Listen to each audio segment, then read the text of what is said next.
Okay, I'm doing another voiceover. This time I'm explaining the origins of Leo and Zeko. Okay, so it starts off when Neanderthals and Homo sapiens used to live together. So, like prehistoric times, the Homo sapiens evolved to become humans and be smart and stuff. But the Neanderthals evolved a different way and they didn't die off. They became more nature reliant. So they didn't evolve to make sticks or fire. Instead, they became more in tune with nature. And by medieval times, I guess you can say, they evolved to be more powerful than humans, than Homo sapiens. They evolved the ability to control nature, but to a very low level. Like, one can pick up rocks with his mind, or just start a fire with just a finger. Zeko was one of the Neanderthals, and he was an outcast, I guess. He was weaker. He couldn't control any amount of nature or anything. And as he got older, he was bigger and stronger than every other Neanderthal, but he still could not control nature. All he could do was just be stronger. That's all he had, strength. And fast forward to ending of medieval times, the humans got more greedy. They started cutting down more trees. And so the Neanderthals waged war against them. So as the war goes on, the humans decided to build a wall, a giant wall, around each of their castles, each of their cities, I guess.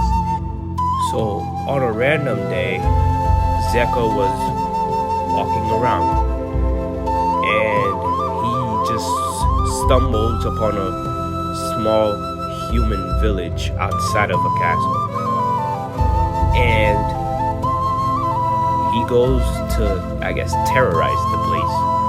But then he finds a little boy, and that little boy's name is Leo. Leo was just a kid who lived with his parents outside of the castle where Blitz lives. So they were exiled because they were protesting against the government, because the government was trying to exterminate the Neanderthals.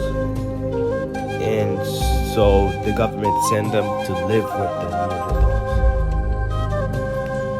After finding the boy, Zeko goes into hiding. He doesn't want the Neanderthals to find him. So he hides him in a cave somewhere and feeds him and becomes friends. He becomes attached to the boy. One day, one of the Neanderthals finds him with the boy. And this was around the time where Cooley found the battery. So as they're trying to escape, Zeko takes the boy and tries to escape the monsters, the Neanderthals. They get hit with that Big Bang energy wave, and they fuse together and become one. They're not a perfect bond because only one of them can be awake at a time. And so the way the powers work is that now that they both combine and have residue Big Bang energy inside of them, Zeko can now use the elemental powers. He can use fire and other elements. He can basically use anything, just fire, electricity, lightning, water, air, earth. So, but Leo can only use fire. He can only use one at a time. He can only use fire. But he can summon the hands of Zeko to help him. So the way the hands work is that each hand has a different elemental power to it. And he can combine the hands to make other elements. So if he takes fire and wind or air, he can create electricity. He can take fire and earth to make magma or lava. He can combine multiple hands of fire to make better fire, I guess. And at the end, I'm gonna make him. Well, I'm not gonna spoil that yet. So, but yeah. And once he transforms into the big Zeko guy, Zeko can control each hand. He can summon multiple hands. Like, he doesn't have a number of hands. He can change size. He can, yeah. So his powers is basically body manipulation and, I guess, elemental control.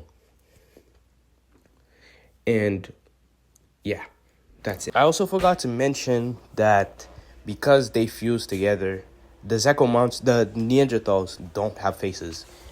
And because of that, Leo gets disfigured and yeah. But anyways, that's it. That's it for, I don't want to spoil anymore.